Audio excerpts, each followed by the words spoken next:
हमारे चैनल को सब्सक्राइब करें और बेल आइकन दबाएं।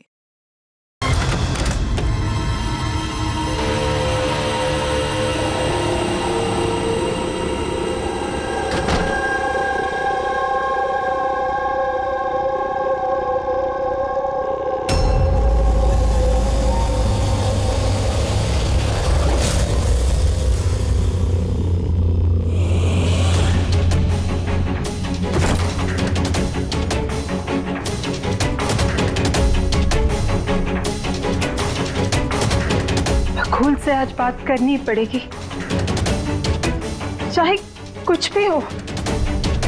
बकुल से बात करनी ही पड़ेगी।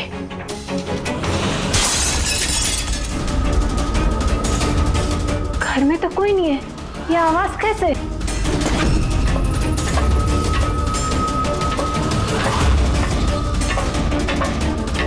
कीर्ति, बकुल, मैं कुछ बोलता क्यों नहीं है? कीर्ति, भैया, कीर्ति,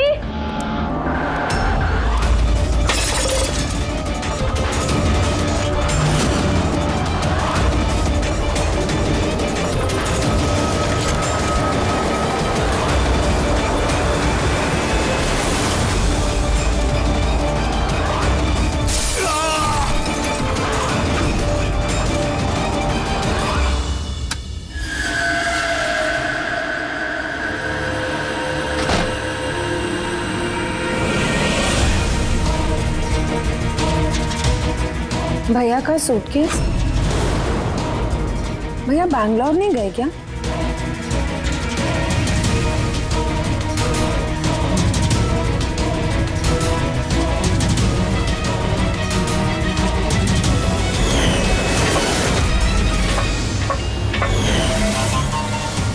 भाभी भी वापस आ गई।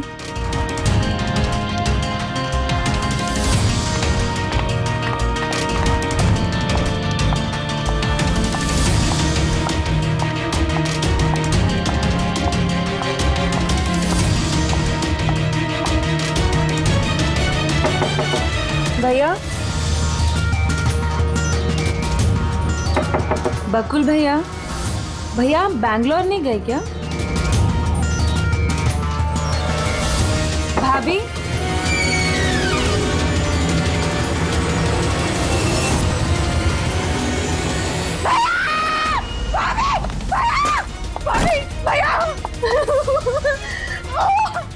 आशिका भाभी, भाभी, भाभी, भाभी। हेलो, हेलो नितिन भैया, भैया आप जल्दी से वापस आ जाओ, यहाँ पे सब खत्म हो गया भैया। देखो कीर्ति, ये खून का मामला है। एक बार फिर से सोच लो, क्या तुमने जो कुछ भी कहा वो सच है?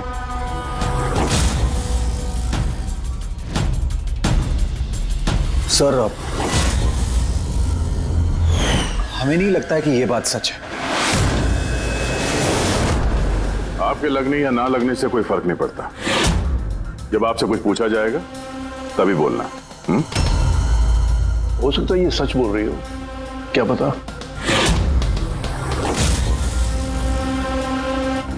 मैं पागल नहीं हूँ, मैं होश में हूँ। मैं कह रही हूँ ना आपको कि आशिका भाभी ने खुद ही बोला है कि उन्होंने बकुल भैया का खून किया है। भाभी, भाभी, भैया,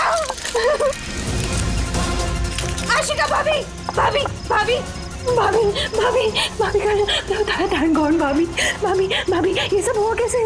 किसने किया ये सब? भाभी मर गया बकुल, किस्सा खत्म। हाँ, मार दिया, सब खत्म, मार दिया। सिर्फ मार दिया ये कहने से साबित नहीं हो जाता कि उसी ने बकुल को मारा है। ये भी हो सकता है कि वो कुछ और बोलना चाहती है। हाँ?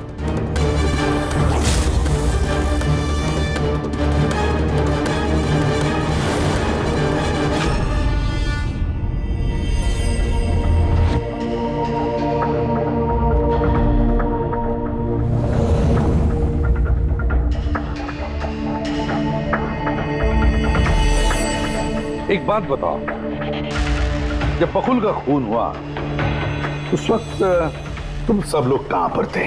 कहां थे तुम लोग? मैं और नितिन तो एक दोस्त की शादी में खंडाला गए थे।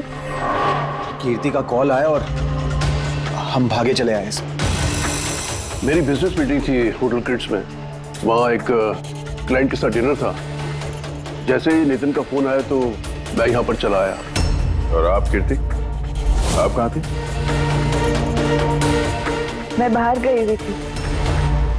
कीर्ति बाहर गई थी, चाचा जी क्लाइंट के साथ मीटिंग में थे और आप दोनों खंडाला गए थे।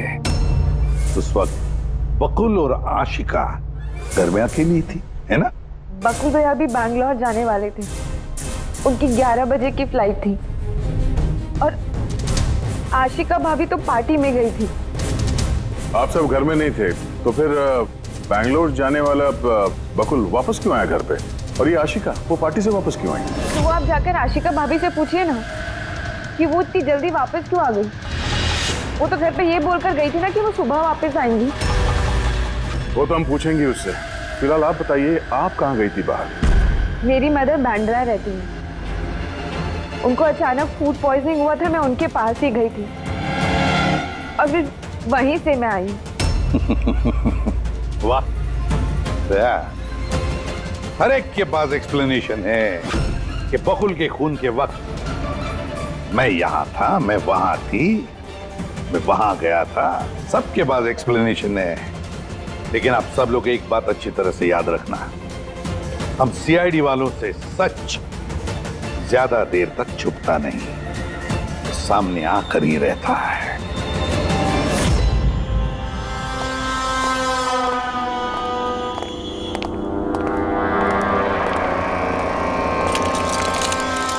हाँ विजय, पूरी बॉडी में कांच के टुकड़े घुसे हुए थे यहाँ पे। सर ह्यूमन टेस्ट भी किया सर, यहाँ पे जो खून है इसके अलावा कहीं भी खून नहीं है। एक काम करो, घर की अच्छी तरह से तलाशी लो, देखो कोई ना कोई सबूत जरूर मिलेगा, है ना?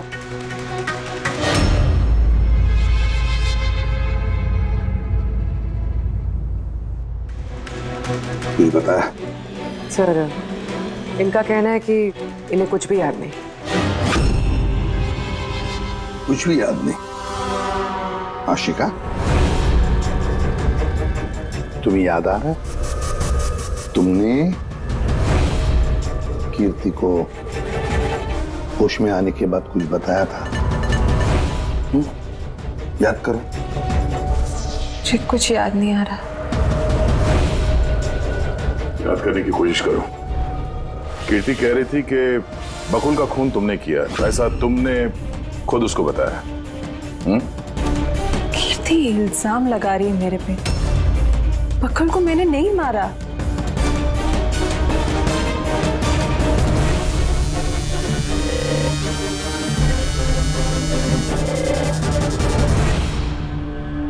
सर कहीं ये याददाश्त जाने की एक्टिंग तो नहीं कर रही है?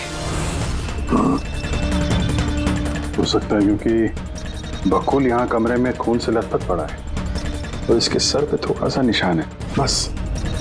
बेहोश हुई कैसे? वही तो, इससे सच उगलवाना पड़ेगा। कैसे उगलवाएंगे सर?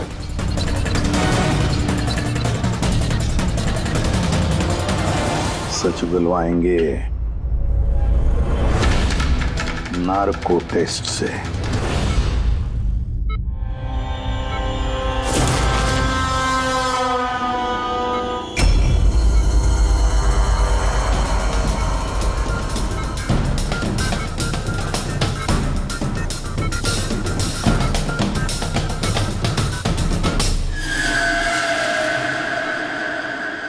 अठारह अप्रैल की रात को जब आप पार्टी से घर लौटी तो क्या हुआ था?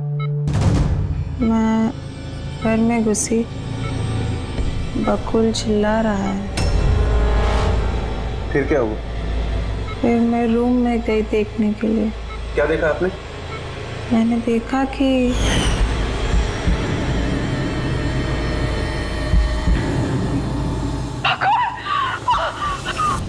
जैसे ही मैं अंदर गई तो मैंने देखा बकुल वहां पे है। उसकी पीठ से खून निकल रहा था। उसने मुझे मदद के लिए कहा। जैसे ही मैं उसके नजदीक गई, मैंने वहीं पर एक लड़की की लाश पड़ी हुई देखी।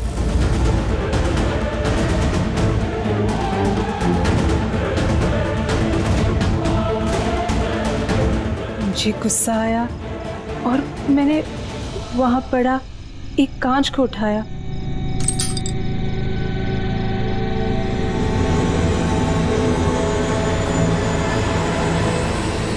और बकुल को मार दिया। तभी मुझे मेरी गर्दन पे प्रेशर महसूस हुआ। मैं बेहोश होने लगी। बेहोश होने से पहले मैंने दरवाजे पे एक फिगर को देखा जिसने ऑरेंज फ्लोरेसेंट जैकेट पहन रखी थी। आदमी था या औरत थी? आदमी। ओके, फिर क्या किया उसने? वो मेरे पास आ रहा है। शायद मुझे मारना चाहता है। अच्छा आशिका, तुमने वहां किसी औरत की लाश को देखा था? हाँ, देखा था। औरत की लाश? वहां पर तो हमें किसी औरत की लाश नहीं मिली। हम तो बकुल के मर्डर की जांच कर रहे हैं। अभी एक नया केस कहां से आ गया? कौन सी औरत की लाश है? कौन थी वो औरत? मुझे याद नहीं, सब धुंधला दिख रहा है। ये कहीं ये हमें गुमराह तो नहीं कर रही? समझ में नहीं आ रहा है ये किस औरत की बात कर रही है, किस औरत की लाश की बात। आशिका, तुमने बकुल को क्यों मारा? क्यों मारा बकुल को? ठीक ही हुआ कि वो मर गया। वैसे ही जिंदा रहता तो मैं सड़कों पे धक्के खाती। क्यों? सड़कों पे धक्के क्यों खाते? बदचलन साबित करना चाहता था। तलाक चाहता था मेरे से। अच्छा, वो मरी हुई औरत, वो कौन थी? मैंने आपको कहा ना, मुझे याद नहीं वो कौन थी। देखो आशिका, हमें वहां पर किसी भी औरत की लाश नहीं मिली। तो फिर कहाँ गई होगी वो लाश? मुझे जब होश आया वो लाश वहां से जा चुकी थी। और वो फ्लोरेसेंट ऑरेंज कलर का जैकेट पहना हुआ आदमी? वो धुंधला धुंधला सा दिख रहा था। दरवाजे पे ही खड़ा था। शायद मेरे बेहोश होने का इंतजार कर रहा था।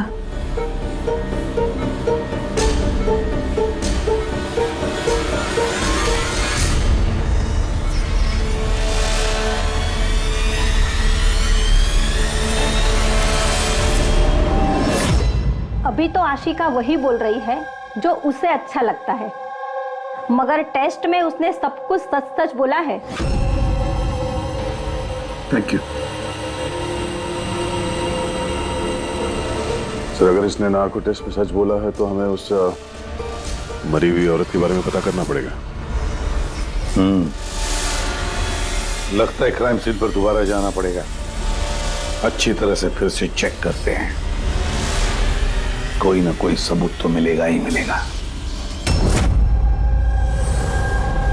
सर, ये मशीन कोई स्पेशल मशीन है? ये मशीन छोटे से छोटा सबूत ढूंढने में भी सक्षम है, जैसे कि माइक्रोब्स जो अक्सर धूल में मिल जाते हैं। और ये जो मशीन है ना, ये इस कमरे में छोटा से छोटा जो डस्ट पार्टिकल होगा ना, छोटे से छोटा, उससे उस जैकेट वाले आदमी का पता बता देगी जो इस कमरे में मौजूद था। बहुत बढ़िया।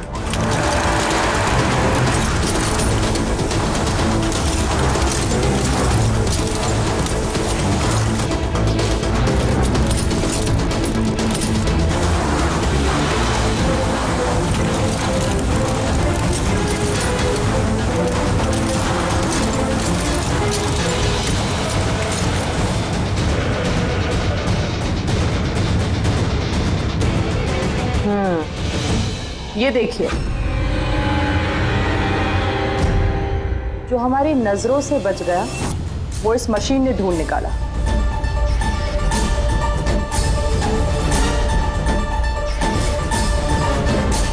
कोई नाखून लगता है। वो भी नेल पेंट लगा हुआ, डेफिनेटली कोई औरत का है। मगर सर यहाँ कैसे? शायद भागा दौड़ी हाथापाई में किसी चीज से ठोकर लगी होगी और नाखून यहाँ पे रह गया। घर वालों का पता करो, इनमें से तो किसी का नहीं।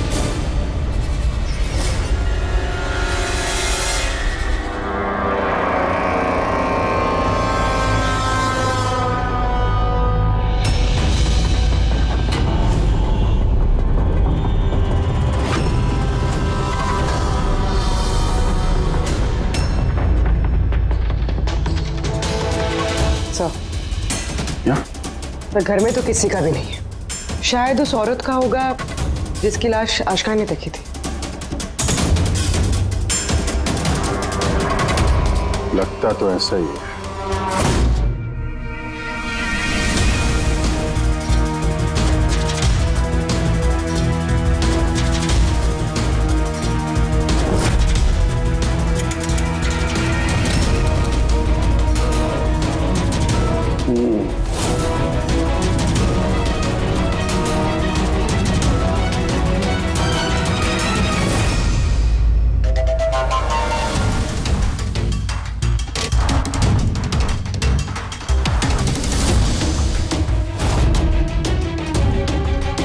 ये बात है तरीका। राइट। क्या पता चला इस नाखून का किसका है ये? सर, नाखून का डीएनए किसी भी फैमिली मेंबर से मैच नहीं हुआ। लेकिन एक बात पता चली बस, ये नाखून जिस किसी का भी है वो एक औरत है और उसकी उम्र 20 से 25 साल है। 20 से 25 साल की औरत। और एक बात, हाँ,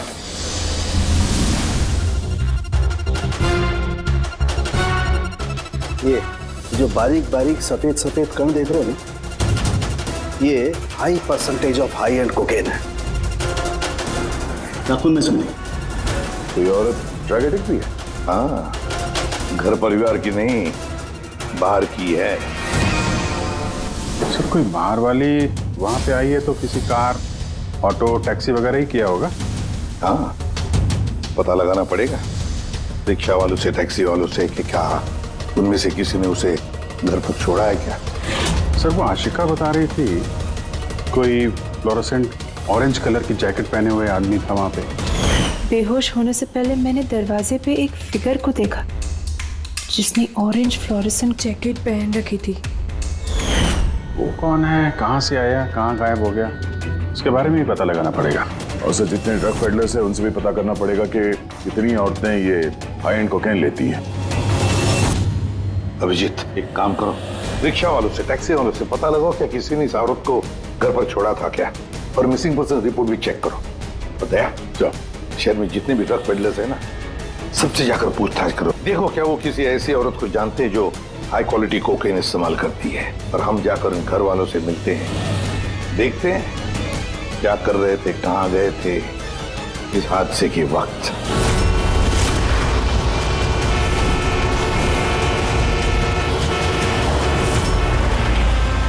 तुम्हारी एसोसिएशन से पता चला है कि 10 तारीख को यानी परसों रात में तुमने शांति निवास बंगलों में किसी लड़की को छोड़ा था। हाँ सर, छोड़ा था।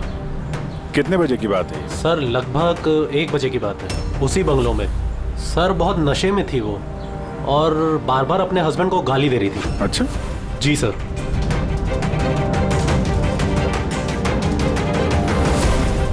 ये लड़की थी वो? हाँ सर, यही थी वो। वहाँ बंगलों के आसपास कुछ गड़बड़ लगी क्या? नहीं सर, गड़बड़ तो कुछ नहीं लगी, सब कुछ नॉर्मली था। और एक कार खड़ी थी, एक बाइक और सर एक गार्बेज वैन भी था। Garbage van? जी sir. Sir sir sir sir sir sir मैं भी एक लड़की को परसों शांति निवास बंगलों के बाजू में छोड़ा था। कितने बजे? सर यही कोई 12:30 बजे के आसपास। और तुमने 1 बजे छोड़ा था? जी सर। ये लड़की थी वो? नहीं नहीं सर, ये लड़की नहीं थी। तो इसको तुमने 1 बजे छोड़ा और 12:30 बजे जिस लड़की को छोड़ा था उसको दोबारा देखोगे तो पहचान जाओगे? एकदम सर, बरोबर पहचान लेगा। गुड। सुनो, तुम लोगों से जो भी सवाल पूछा जाएगा उसका सही सही जवाब चाहिए। जरा सा भी झूठ बोला ना तो बड़ी मुसीबत खड़ी हो जाएगी, समझे?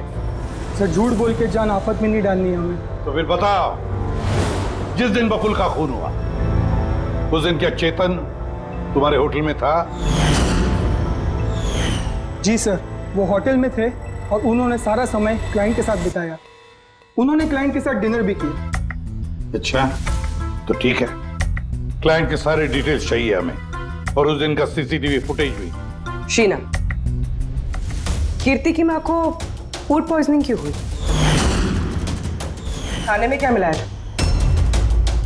मैंने तो कुछ भी नहीं मिलाया था। आंटी थी तो बाहर गई हुई थी। जब वो वापस लौट के आई उनकी तबीयत खराब थी। सर नितिन और सिया दोनों सारा दिन शादी में ही थे। पूछे भी नहीं बता रहे। रट्टा मार के आए हो क्या? नहीं मैम, जो सच्चाई है वही बता रहा हूँ। 11 बजे फंक्शन बंद करा दिया था हमने। उसके बाद में नितिन और सिया वो लोग कहाँ गए? फिर वो दोनों अपने रूम में चले गए सर।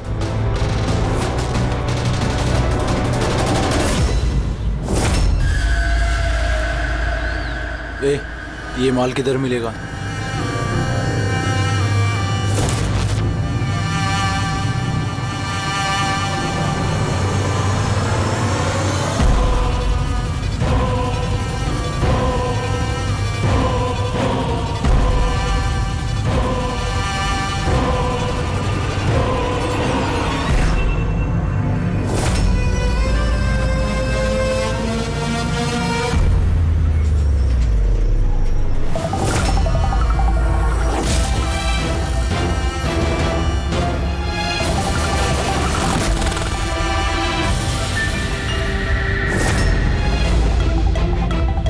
माल चाहिए।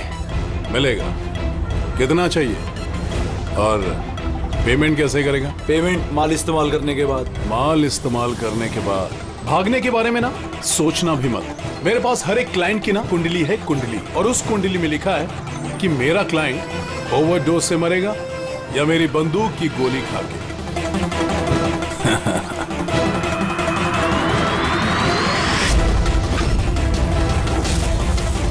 मगर तेरी कुंडली में लिखा है जेल जाना। क्या पागलपन है ये? कौन है आप लोग? ये हमारा आदमी है।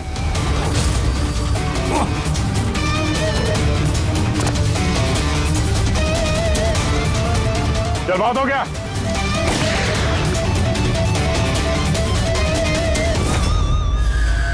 बस। उन सब औरतों के फोन नंबर चाहिए हमें जिन्हें तुम ड्रग सप्लाई करते हो। जल्दी लाओ।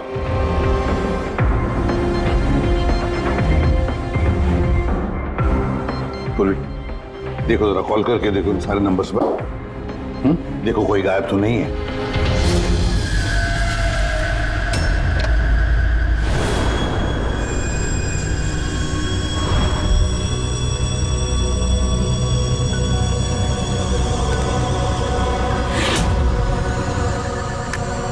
हेलो। हाँ जी, मैं सोनारिका से बात कर सकती हूँ? देखिए मैम, सोनारिका जो है 2 दिन से यहाँ काम पर नहीं आ रही है। क्या? और जिसकी वजह से हम लोग भी परेशान हैं। 2 दिन से? ठीक, थैंक यू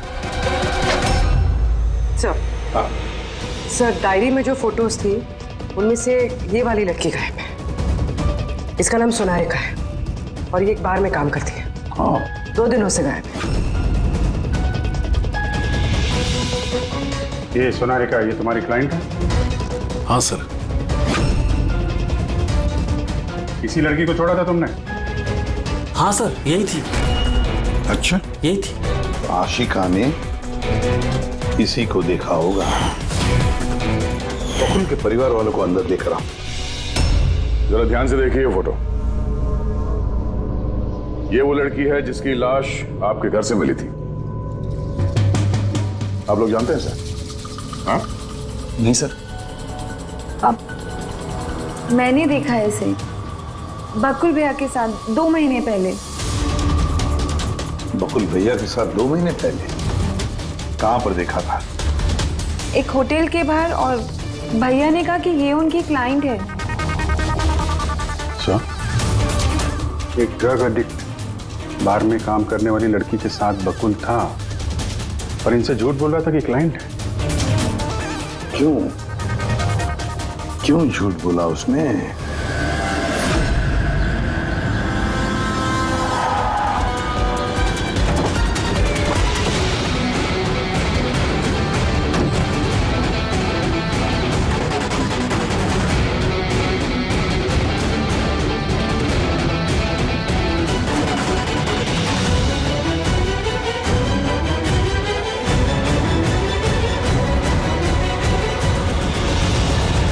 ये सोनाली का यहीं पे काम करती थी ना? जी हाँ, यहीं काम करती है। आप लोग कौन? सीआईडी। सोनालिका का खून हो गया। क्या? इसीलिए वो 2 रात से यहाँ काम पर नहीं आ रही है। हाँ, मगर हमें उसकी लाश नहीं मिली है। और के साथ साथ ये बकुल नाम का आदमी है, इसका भी खून हुआ। हम ये जानना चाहते हैं कि सोनालिका का इस बकुल के साथ क्या संबंध है? संबंध के बारे में तो नहीं पता, लेकिन हाँ, ये आदमी कभी कभी हमारे बारे में सोनालिका को लेने आता था। फिलहाल आपको इसके बारे में ज्यादा जानकारी तेजी ही दे सकती है साहब। ये तेजी कौन है? सर, ये है तेजी। तेजी, सोनालिका तुम्हारी दोस्त थी। ये बताओ कि इस आदमी के साथ सोनालिका का क्या संबंध है? सर, सोनालिका का बकुल के साथ अफेयर चल रहा था। बकुल उसके सारे रईसों वाले खर्चे उठाता था, उसे कोकेन तक के खर्चे देता था, पर उसको हमेशा बकुल से कुछ ना कुछ शिकायतें रहती थी। कैसी शिकायत रहती थी? वो कहती थी कि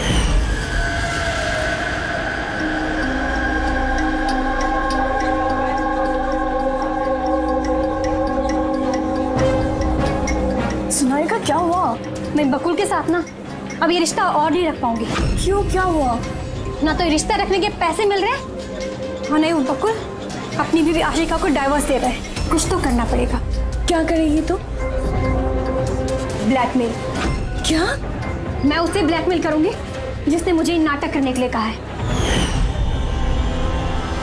तो कोई सोनालिका को पैसे दे रहा था बकुल के साथ प्यार का नाटक करने के लिए।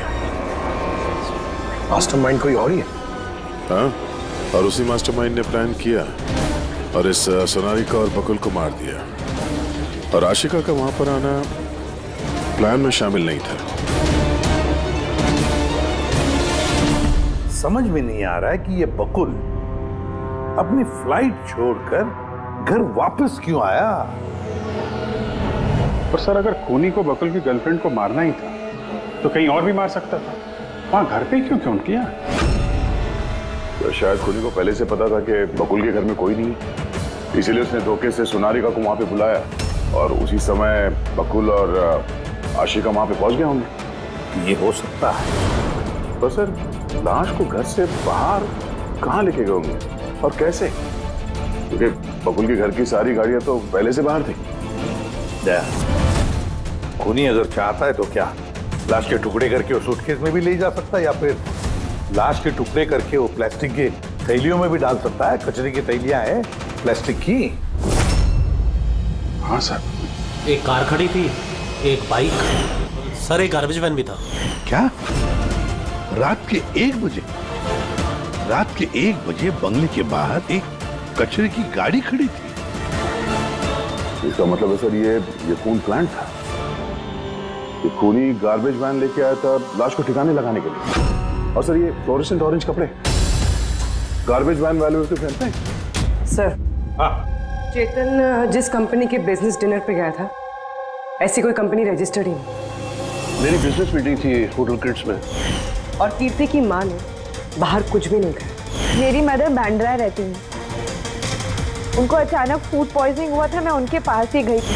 फिर भी उसे फूड पॉइजनिंग हो गई। ठीक है, ये भी पता लगाना चाहिए कि जिस रात बकुल और सोनालिका का खून हुआ, उस रात खंडाला से कोई टैक्सी या प्राइवेट गाड़ी आई थी क्या बंगले पर?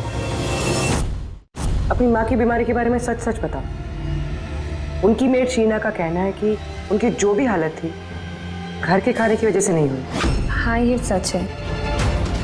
उन्होंने घर का खाना नहीं खाया था, बल्कि वो तो ये बता रही थी कि वो ड्राइवर के साथ बाहर गई थी और कार में उन्होंने कुछ दवाई खाई थी। दवाई खाई? हाँ, हमारे ड्राइवर अमन का भी यही कहना है। तुम्हारा ड्राइवर अमन का? सर, उन सभी ड्राइवरों को साथ में लेके आया हूँ जो गार्बेज वैन चलाते थे। हमें एक गार्बेज वैन के बारे में पता चला है जो आधी रात को सड़क के बीचों बीच खड़ी थी, जिसमें लाश डाल के ले जाया गया। वैन का पता चल गया? सर्विलेंस कैमरे में वो वैन साफ साफ दिख रही है हमें। क्यों?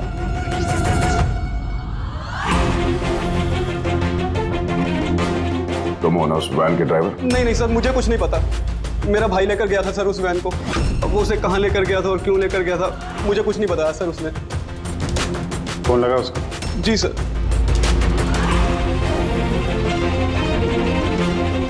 हेलो अमन, कहाँ है तू?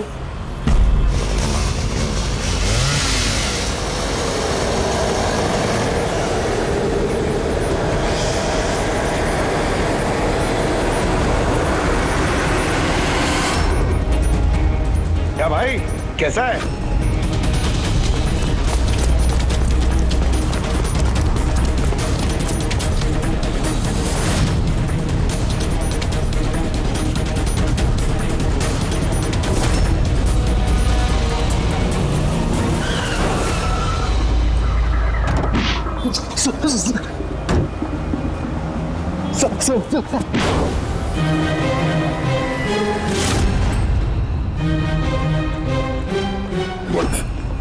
सोनारिका का खून तो नहीं किया ना?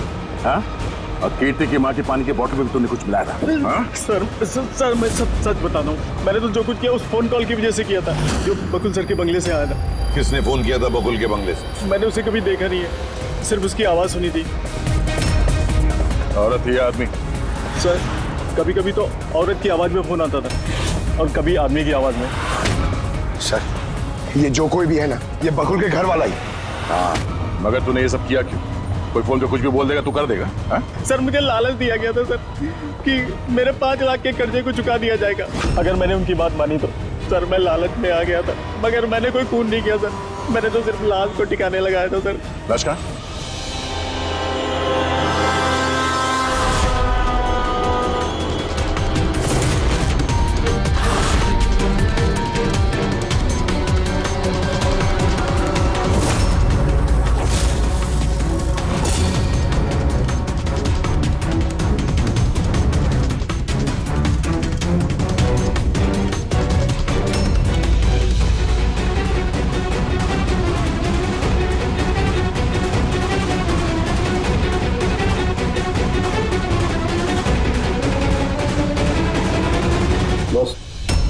इस लड़की का गला घोटा गया है, शायद इसी से इसकी मौत हुई है। तो इसीलिए सोनारिका की खून का कोई भी निशान नहीं था क्राइम सीन पर। और उसके पैर के अंगूठे का नाखून भी उखड़ा हुआ है।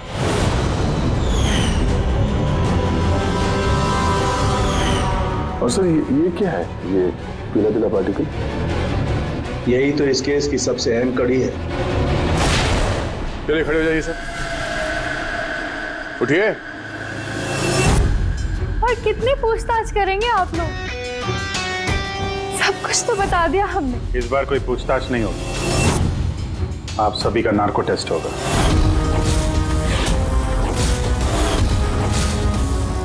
Narco test? क्यों पर? क्योंकि आप में से कोई है जो सच नहीं बोल रहा है। आपके पास कोर्ट की परमिशन है इस नार्को टेस्ट के लिए? जी हाँ, परमिशन के बिना हम कुछ नहीं करते।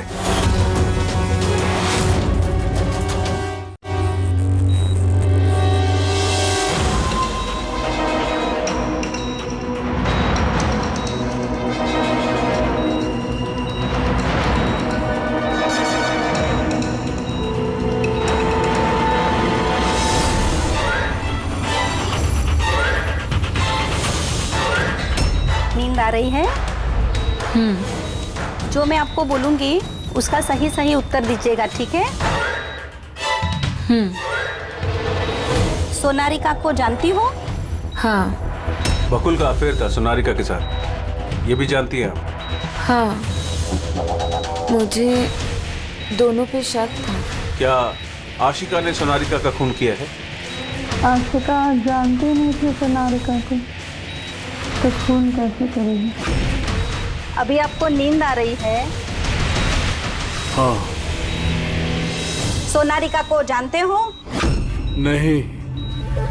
बकुल का अफेयर था सोनारिका से, ये जानते होंगे आप? नहीं।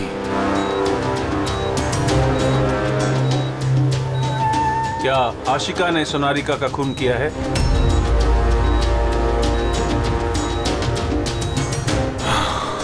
आशिका सोनारिका को जानती थी। आशिका ने ही बकुल और सोनारिका का खून किया है। उसी ने ये खून की साजिश रची थी। आशिका की हरकतें कुछ दिनों से काफी अजीब थी।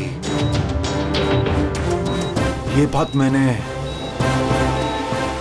बकुल को बताई थी। क्या हुआ सर? हुआ कुछ नहीं नितिन, सिर्फ इतना बताना था कि ट्रुथ सीरम के असर से इंसान सिर्फ उतना ही बताता है जितना उसे पूछा जाता है, ज्यादा कुछ नहीं बताता। अब बात यह है कि इंसान का दिमाग अपना मेमोरी शेयर करता है पर ओपिनियन नहीं देता, जैसे तुमने अभी दिया। अब सारी असलियत फटाफट बता दे, वरना असली वाला सीरम देना पड़ेगा तुझे। असली ट्रूथ सीरम मतलब ये कि हमने जो सीरम दिया था वो ट्रूथ सीरम नहीं था, ग्लूकोज का इंजेक्शन था। व्हाट? शक तो हमें तुम पे पहले से ही था, लेकिन सारी सच्चाई तुम्हारे मुंह से सुनना चाहते थे। नितिन, सब कुछ तुमने बड़ी सफाई से, बड़ी चालाकी से किया था, लेकिन सोनारिका के चेहरे पर जो हल्दी लगी थी ना, उसने तुम्हें पकड़वा दिया। वही हल्दी जो शादी के वक्त तुम्हारे हाथ में लगी थी। ये पीला पीला पार्टिकल दरअसल हल्दी है, और इस हल्दी में आटा और तेल भी मिला हुआ। आटा, तेल, हल्दी।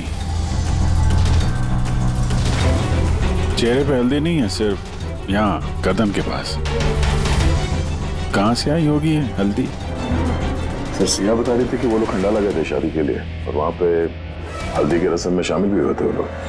बकुल 500 करोड़ का एम्पायर चला रहा था, वो एम्पायर जो मैंने सेटअप किया था, लेकिन वो मुझे ही उस एम्पायर से बेदखल करने की फिराक में था। तो फिर उससे बात करते थे, उससे समझाते थे। बात करने की कोशिश की थी सर, कई बार कोशिश की थी, लेकिन वो सुनता तब ना। भाई था वो मेरा, मैं नहीं मारना चाहता था उसे, लेकिन वो पूरा एम्पायर अपने नाम पे करवाना चाहता था। इसीलिए फिर मैंने भी एक प्लान बनाया। क्या प्लान बनाया? बकुल और आशिका के आए दिन झगड़े होते रहते थे। वो आशिका को छोड़ना चाहता था। मैंने सोनारिका को पैसों का लालच दिया और उससे कहा कि बकुल से झूठ मूठ का प्यार का नाटक करे, और एक दिन आगे जाके उससे शादी भी करे। दरअसल मैं सोनारिका के जरिए अपना एम्पायर हासिल करना चाहता था। मगर उसे क्यों मार दिया? वो तो तुम्हारा साथ दे रही थी शुरू में सर, लेकिन बाद में उसने मुझे ब्लैकमेल करना शुरू कर दिया। और इसलिए तुमने सोनारिका को धोखे से घर बुला दिया? हाँ सर। उस रात मैंने ऐसी सिचुएशन क्रिएट की जिससे कि सब लोग घर से बाहर रहे।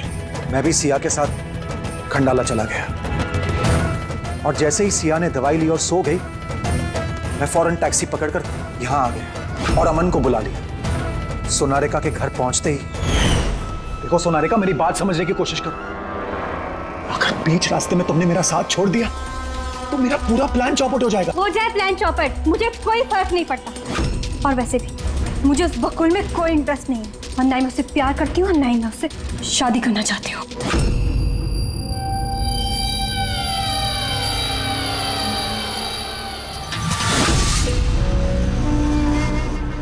देखो, अगर तुमने मेरा साथ नहीं दिया तो बहुत पछताओगी, बता रहा हूं मैं। धमकी दे रहे हो तुम मुझे? धमकी दे रहे हो तुम मुझे?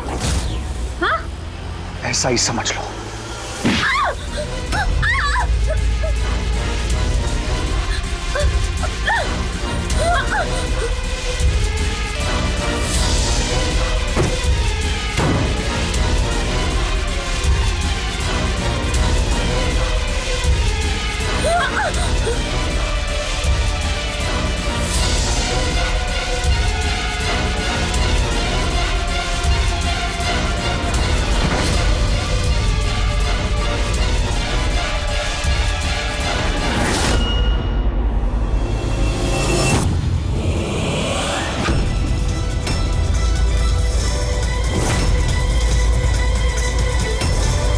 क्या बकुल ये क्या किया आपने? ये सोनारिका मुझे फंसाना चाहती थी। मैं पुलिस को बुलाऊंगा।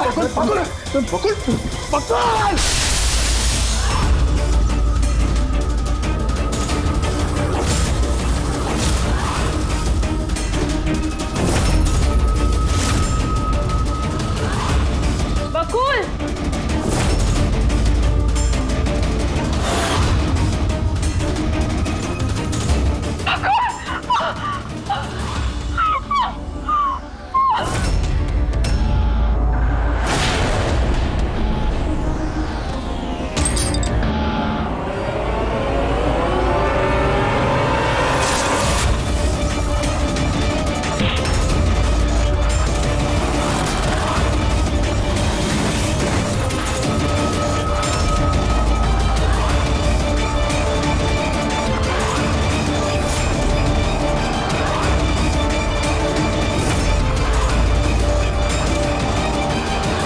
मैंने अमन को फोन पे पहले ही बता दिया था सोनारिका की लाश को ठिकाने लगाने के लिए।